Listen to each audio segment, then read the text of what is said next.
اعوذ باللہ من الشیطان الرجیم بسم اللہ الرحمن الرحیم۔ شروع کرتا ہوں اللہ رب العزت کے بابرکت نام سے جو بڑا مہربان اور نہایت رحم کرنے والا ہے۔ حکیم لقمان علیہ الرحمہ فرماتے ہیں اللہ کے پاس رکھی ہر چیز کی وہ حفاظت کرتا ہے کیونکہ اللہ امانتوں کی حفاظت کرنے والا ہے۔ کسی بھی کام میں لوگوں کا خوف نہ کھاؤ اگر وہ کام اللہ کے لیے کر رہے ہو۔ حکیم لقمان صاحب فرماتے ہیں لالچ ہمیشہ کی فقیری ہے۔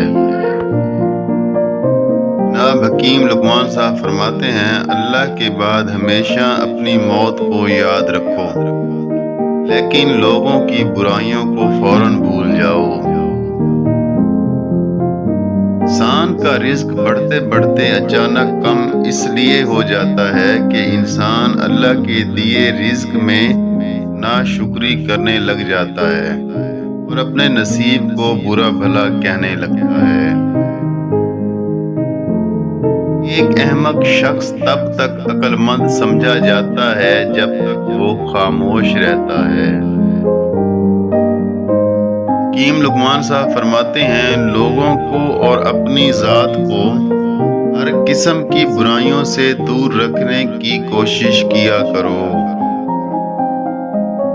جناب حکیم لقمان صاحب فرماتے ہیں آخرت کی طلب سے زیادہ کوئی بھی چیز تمہارے نزدیک محبوب نہیں ہونی چاہیے۔ تمہارا انجام بہت خطرناک ہوگا اگر تم امانت میں خیانت کرو گے۔ جو چیز خود معلوم کر لو اسے بار بار معلوم کرنے کی کوشش نہ کرو اور نہ ہی زیادہ اور بے فائدہ باتیں کرو۔ حکیم لقمان صاحب فرماتے ہیں جب خاموشی طاری ہو جائے تو بے فکر ہرگز نہیں رہنا چاہیے۔ حکیم لقمان صاحب فرماتے ہیں ایک بات کو ہرگز بار بار نہیں دہرانا چاہیے اگر تم اسے ایک بار کر چکے ہو تو۔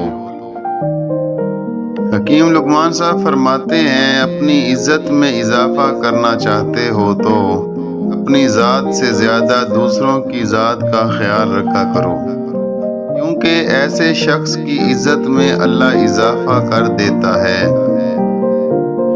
حکیم لقمان صاحب فرماتے ہیں دولت مندی حاصل کرنا چاہتے ہو تو لوگوں سے ہر قسم کی امیدیں ختم کر دو۔